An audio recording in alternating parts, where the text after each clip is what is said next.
Welcome to Wealthing Talks. I am your host, Alicia Castillo-Holly, bringing you real-life conversations from Silicon Valley or somewhere around the world. We will talk about disruptors, angel investments, venture capital, and of course, family offices. Join me along with my children, their families, friends, disruptors, and investors as we explore the fascinating world of creating wealth in a completely different and authentic way.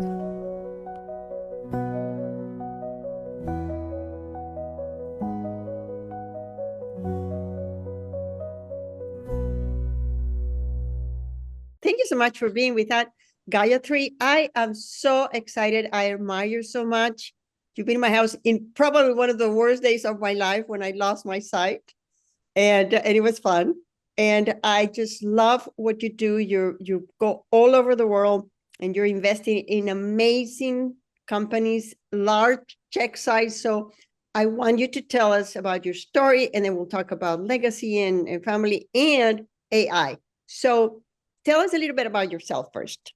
So my background is I'm an immigrant, so I had no intention to be a VC. I did not know what a venture capitalist is, and I started my career with Hewlett Packard Labs, IBM. I was studying physics, and instead of that, I decided to, get a real job because there's not much happening in the world of physics when I was looking for a job during the dot-com burst era. So a couple of years after that, nobody was getting a job. And after that, I worked for Goldman Sachs. I also had two startups of my own. One was a consulting startup with US Treasury and also with very powerful clients. And also, what I did is that I also tried to do a tech startup when I was studying at Harvard.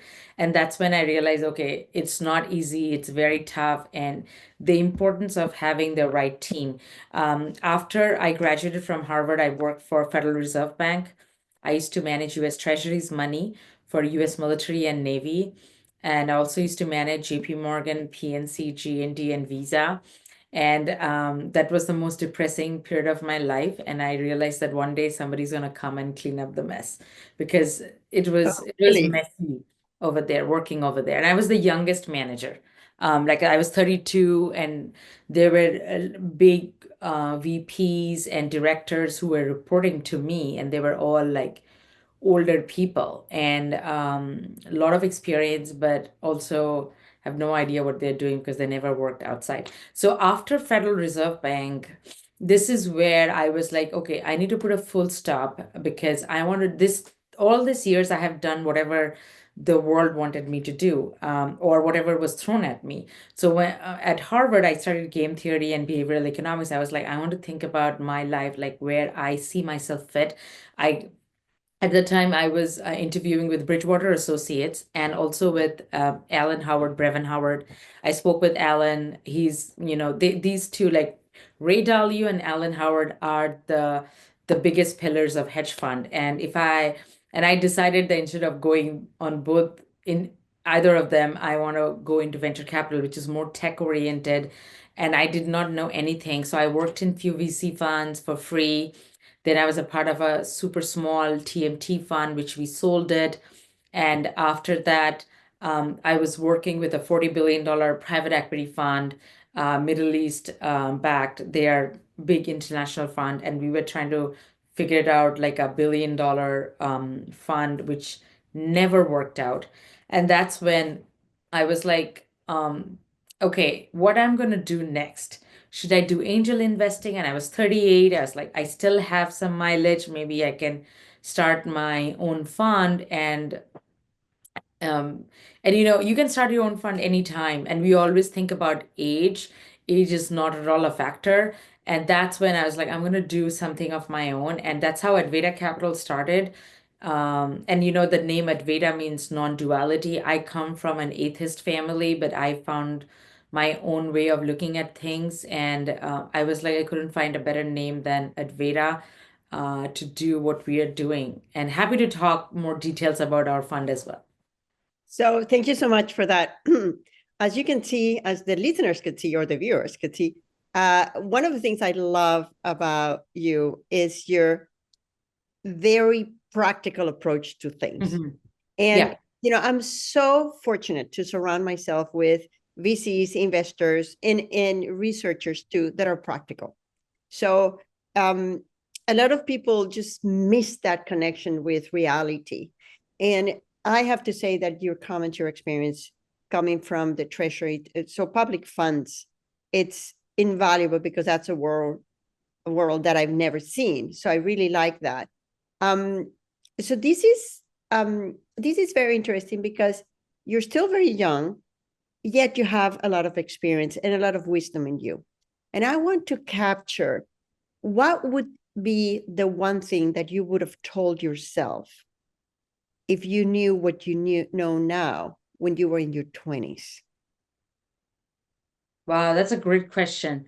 I'll say that believe in yourself, because this is our biggest problem, because we have been told, like, in your 20s, like I have 20-year-olds working for me in my fund, and we also, oh, gain more experience. No, I think with in today's age, with so much of information around, if you want to do something, do it. Believe in yourself. And I think this is where I think we lacked confidence. And also, I grew up in an environment where none of my families ever worked in their life as such. So getting a corporate job itself was like, oh, wow, somebody's going for a corporate job and getting a six-figure salary. This is the funniest thing ever. While growing up, I had a lot of desire. I was like, oh, I want to be an astronaut, which I still desire to be, because I think with how space warfare is going on and opportunities everybody could be in space now in future. And I also thought that as a woman, I wanted to be a receptionist. Because I have always seen, this beautiful woman sitting behind the desk, and I was like, that will be the ideal job for me. But thank God, my ambition was that level, So that's a problem. And here I am, owning an investment firm, running this. So I think I will tell myself to think big and dream big, and don't think of yourself lesser than others, Mm-hmm. because there's a quote of Sir Edmund Hillary, and I'm a big fan of Hillary. So Hillary is the only man and the first man that climbed the Mount Everest, and he said, "You don't have to be extraordinary. You just can be an ordinary person, motivated enough to achieve your goals." And that stayed with me. And I remember visiting Mount Aoraki in New Zealand and seeing his statue. And this was around the time when I was deciding what I'm going to do with my life after Federal Reserve Bank.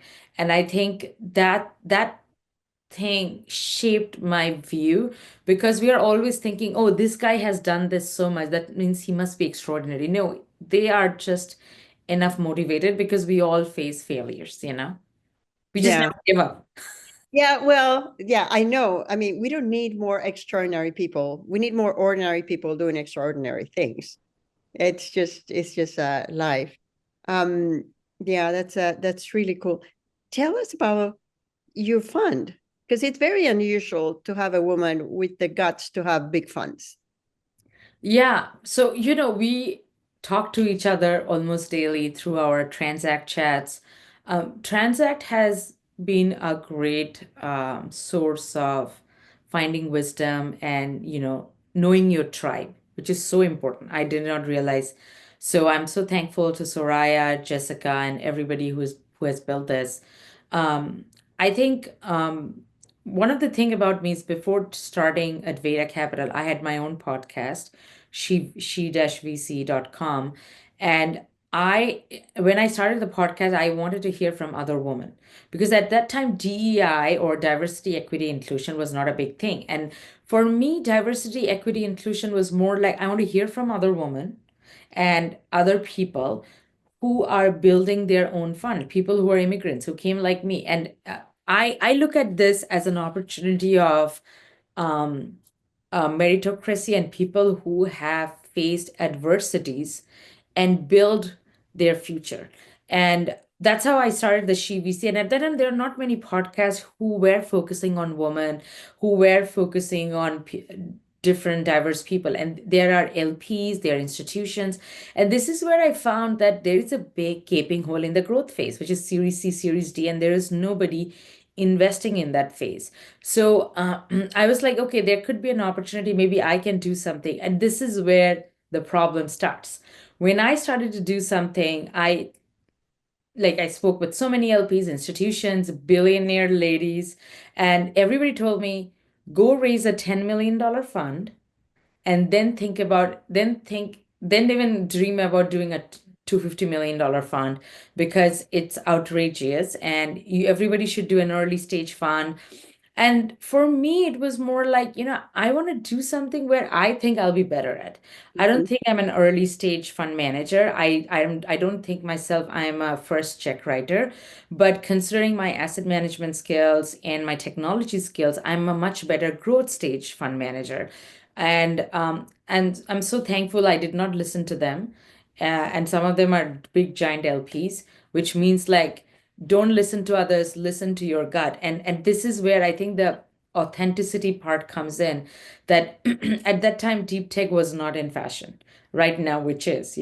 So I remember when I talked to them that AI, machine learning, and climate was also a big part of our movement. And everybody told me do a climate fund instead of a deep tech fund.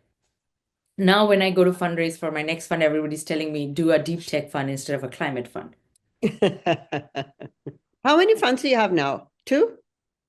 We have a couple of SPVs and one fund, and now we are raising our next fund.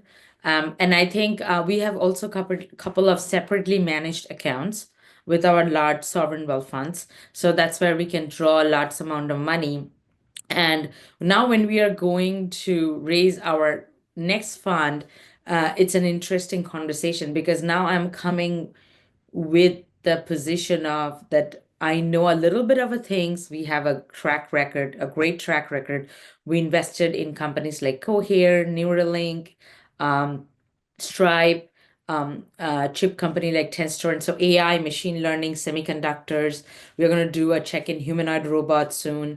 We are also looking at a quantum computing, and it's not the check. It's also like what we do after, and I don't need any board seat. I don't advocate for board seat, but we own at least 1.5% of these big unicorns.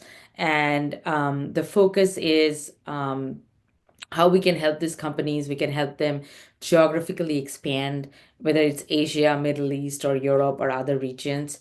And yeah, we don't know much, but at the same time, we say that we are here to help you. And I think that's where the authenticity comes, that we are a bunch of MIT, Harvard PhDs and scientists. So I gathered a team around me, which they're also believing in the same mission and the vision and the goal. And we are focusing on something that we think we are experts in doing the due diligence, because at the end of the day, if you are a manager, you are a steward of capital. At the end of the day, we are money managers. If any LPs are giving you money, it's also trust, but also the fact that you know how to manage. You know how to take care of the portfolio companies, also help the portfolio companies. So I think that's the thing that we need to work and figure it out. And I'm telling you, like from day one, you will not know where your North Star lies. It's trial and tested errors. It's like raising a child, and you just need to figure it out. And I Yeah. always go to you for advice regarding that. Yeah, well, that's part of the beauty of being human, is that we're not compartmentalized. I always put the example of biology that you cannot. I'm an engineer. I think you're an engineer too, right? No, Yeah. I studied physics. I did not study engineering. I wanted to study physics actually, but I didn't study physics because then I fell in love with solving hunger problems, and I studied engineering degree and agronomy, and then I went to biotech and I keep moving. But the thing is that you can't, we want to study and understand things, but there's some things that are just magical because they connect. So you cannot take a dog, cut it in pieces, study all the systems, and then put it back together and say, okay, we'll go walk. There's Yes. some, you need to do. You need to experience and you need to do. And the magic is in the life that comes from connecting. Exactly. And I think probably we get along very well because we have the same approach about investing. That it's not about picking winners; it's about making winners. So roll up our sleeves and say, okay, we're not going to do what you can do. We're going to do what you cannot do or don't know that you need to do. And that's where the life, where the magic and the synergy is. And I think you do it very well. How much is your new fund and what is the minimum check size and all of those fun things? Do you know? Yes. So the new fund that I'm raising, we are targeting at least 500 million of discretionary capital and another 500. 500 million. Yes. Never think small. Yeah. And the problem is that, we are writing a check of 50, 60, 100 in one company. And I have a very concentrated portfolio. So if people think like you have 250 million and you are now raising, you must be have 30 portfolio companies. Actually, it's not.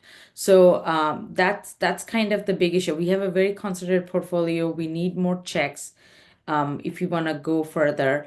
I think there's a lot of work that needs to be done in order to build, but at the same time, we need to understand that the size of the checks that we are writing and the size of the fund should correlate because we are competing with, the bigger guys, the Sequoia, the founders, the Thrives of the world who have $10 billion AUM. So compared to that, my firm is very small. But again, we are not giving up. I believe in the philosophy of you never quit. You fail the day you quit because it's n plus one.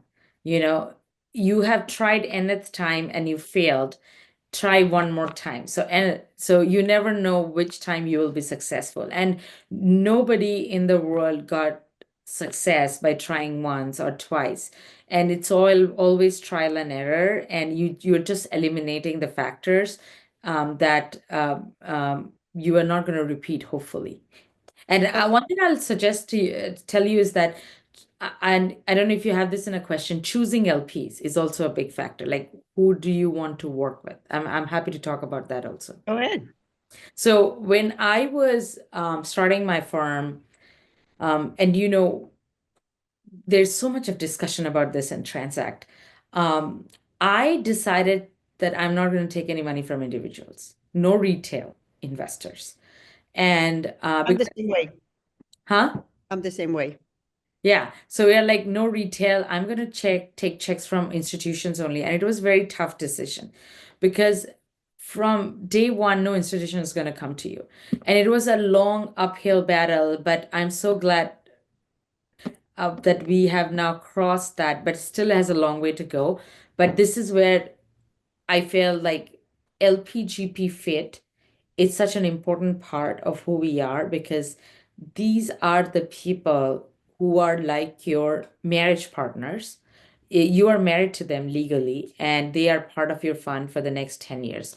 So choosing those partners is a very important criteria that whom you want to work with, whom you want to trust. And these are something that I think everybody should take it seriously, that the kind of LPs that we want to work with, we want to bring on board, and the trust and the relationship that you want to build. Yes, I think this is like inviting people to a small party. It's very intimate, the relationship you have with LPs. Well, I'm not a quantitative person, I'm a quality person. And I'm not transactional. That's the other thing. How do you cultivate those relationships? Because venture capital eventually is about trust. So a lot of people think, well, I'm going to go to this institution or to this LP, or a lot of founders go to VCs to ask for capital. And people get disheartened because they hear no, but it takes a while to build that trust. So how do you build that trust? And how do you, as a GP, decide when it is not a good fit for your fund? Yeah, I think I'll tell one thing I learned from these experiences that being a VC is almost like being an athlete. It was always in your DNA. And it's also a gut feeling. Like I cannot explain in details like the importance of gut feeling. Like you know something is not going right and don't go in that direction. And every time I have not listened to my gut, I have fallen flat on my face. But again, that's an experience. So it's, I think building the trust is more about telling the truth. I am very open if I when I talk to my LPs and I say like this is an investment, I don't think it's good or it's bad, or come with a disclaimer, or this is where I think this is not number one, this is maybe number two, number three, but it's not bad. So I think doing the right thing, and there's a lot of legal aspects and others are there, but I think how you cultivate and build the relationship, and also there's a lot of game theory that goes in. There are a lot of LPs who are like, oh, I don't want to work with you, you're too early, you're this, you're that, and then they see that, oh, okay, they have the best of the deals. And that's what I focus on. I was like, don't invest in me, invest in my founders. Look at the founders that we are investing in. And I think that made a difference. But again, everybody has their own journey. And I feel like all these amazing women who are there on the Transact, they will say that, and one size doesn't fit all. I think this is where everybody has their own journey. Everybody has to figure out what they want to do. But one thing I'll definitely say that helped me a lot, and what you emphasized before, is that is the journey, what you study. My studying of physics and being starting my career as a data architect, that helped me a lot to understand like systems, how systems work. When I work with my founders, I ask those questions. And then studying behavioral economics, game theory, how human mind works. Like when I'm not working, I try to study, physics books or some of the behavioral science books. These are my two interests, like how human mind works and how the universe works, because nobody's still able to figure it out. And I think that's where we need to understand in gaining trust, and and things work differently, in different aspect, different shapes, and and luck is a big factor. I mean, I cannot emphasize on that, but also like if you work hard, you can get more and more lucky. And I really work hard, and I think my parents are surprised that I never used to work hard while growing up and studying. So there is hope for those parents. Yeah, there's hope. I used to study for 2 hours, sometimes only 45 minutes a day also, and sometimes nothing. Because I used to go to school, then I used to go for painting classes, dancing classes, tennis lessons. So I used to do like every extracurricular activities, and I used to travel a lot. I used to represent, so I did a lot of things. I was a young environmentalist. I used to talk about climate and all these things when I was 14 also. So I was the most busiest student in school, and I hardly used to study, but I used to be always focused on learning physics and math. But now, I mean, I think I work um, close to um, almost 100 hours a week. And I'm always working. The moment I get up, I'm working. And before going to bed, I'm working. And I think work, and one of the things is that I think a lot of people may say that, oh, there's a burnout.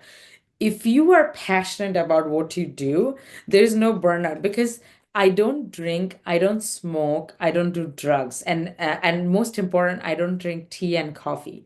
I try sometimes tea and coffee, but mostly I don't. And this is where the idea comes, like I'm always high because we have so much adrenaline going on. Every day, someday my founders are doing something, they're in the press, or something is happening in the ecosystem. So we are, it's like it's never a dull moment for us. No, never a dull moment for sure. But it's like a party, it's like and this is so refreshing, because a lot of people think VCs are mean, or they are greedy, or they are, and you pointed out a lot of good values, like resilience is one of them, the capacity to accept failure, but the stewardship of the money that is given to you to invest, and the care for the founders in a good way. It's not overprotecting them, but it's like, hey, let's do this together. Let me let me have some synergy. Like I was talking at 4 in the morning. I had a meeting with my son. It was 10 p.m. at his time, and then we had a meeting with a guy in Europe. And what I was saying to him, he was talking about selecting companies, and I said, no, no, no, that's not the way VCs should select companies, because if everybody selects the companies the same way, there's no value added. So Yeah. we look at one is them plus one us equals 100. So if one plus one equals 2 or 3, I don't have any business to do in that business because I'm not adding enough value. And it's not only for me and my fund, but it's also for the founder. And not all the companies need venture capital, and not all the companies need my funding or your funding. I mean, there's all sorts of different things. But I think you put it very nicely about caring for the money of the LPs, that they trust you, caring for the founders, caring for the team, and just being passionate about what you're doing. I feel the same way. I don't overwork. I love my work. It gives me a lot of energy and a lot of passion. It Uh, is. yeah, we're almost close to the end of the podcast. So I want to close this with a question about you and your family, more personal. I'm in the process of setting up my own family fund, and I always think about who I am when I'm not here in Yeah. time, in space. Yeah. I mean, you're like physics, so that's it. Who am I when I'm not here in time and space? Have you ever thought about that? What is your legacy? Who are you going to be when you're not here in time and space? And I want to close with that. Yeah, I just want to talk a little bit about my family. I come from a very interesting family. It's multi-century old, and my family holds a lot of legacy. And yet I was raised in a very different way. I was raised pretty poor, because of a family dispute my dad had. And interestingly, that part of the family, where we are there, I'm the only heir left in the family. So the Sarkar family, which actually not it's actually my maiden name. I'm the last person left. So I always think of the family like that. What's my legacy? And my grandparents were trust fund kids, so they had a very different life. They had zero skill set. They never had to worry about anything in their life. And that had a very bad repercussion on my dad, who had extreme financial and legal troubles while growing up. And he had to literally think about earning money when he was 14, because if the money is not coming from the family, you have no money. And you're also surrounded by parents who doesn't know the value of money, who doesn't know how to even manage money. And so I have seen a lot of things, and seeing my father growing up in that kind of environment was not easy, so I think more of a legacy is, I want more women to have more capital, because capital is equivalent to power. And for a long period of time, the other half of the population, have been at the back seat for a long period of time. And I think it's important that we have more capital so that we can talk about the future where there is more opportunities, but also a future where amazing women are doing amazing things. So I think that's a kind of legacy. And I also want to see, I don't believe in like leaving any money for my kids or others. I want to put a lot of money for physics, because I have always said that if I ever become really rich, I'm not buying a sports team. I'm gonna maybe buy labs, or put my money in physics or biology or other things, because that's one where I want my legacy. The science is a big factor. I really want us to be multiplanetary. I really want to see human civilization thrive. So there's a lot that we can do, and I think we are just scratching the surface right now.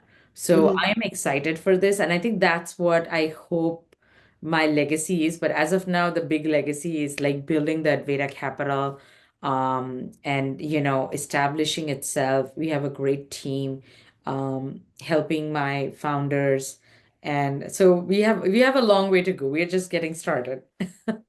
How old have you run the fund? How old is the first fund? Fund. Since 2021. Oh, wow. Yeah. Wow. Have you deployed all the capital yet? Yeah, we are more or less deployed, but because we manage separately managed accounts, so we still have a lot of capital. We can still continue to deploy even without raising our next fund. But we still have a long way to go. We do. And thank you for being a trailblazer. I don't know how to pronounce that. But Yeah, you said trailblazer, yes.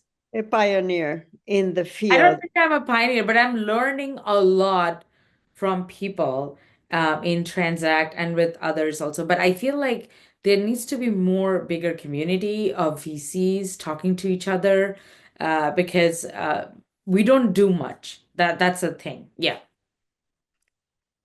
Well, this is an important conversation for this is an important topic for the next conversation, because I personally think that the VC industry is broken, and I am one of the people that is going to recreate a different type of VC.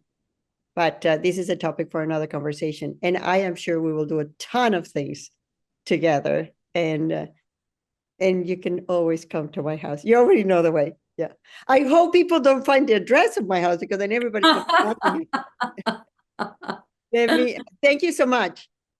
No, thank you so much, Alicia. And I'm looking forward to this podcast and many more guests coming to the podcast.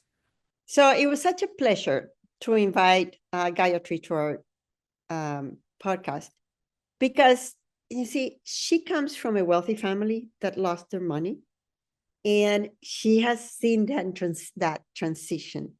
And also because as an immigrant, as a woman, she has faced challenges like everybody does, but he never let those challenges define what she could or she couldn't aspire to do. The other thing that I really like about what she said is that you go through life on trial and error. You don't take your failures personally, you just take them as learning opportunities. She is building an amazing second fund. She's extremely versatile, well-versed. She loves physics. We connect on that. And I hope you enjoy that podcast. She's an amazing person. Follow her on Advaita Capital. Thank you. Thanks for tuning in to our Wealth in Talks. I hope you've enjoyed this conversation. To stay connected, visit us at wealthing.com. This is Alicia Castillo Holly, your host, and until next time, yours in Wealthing.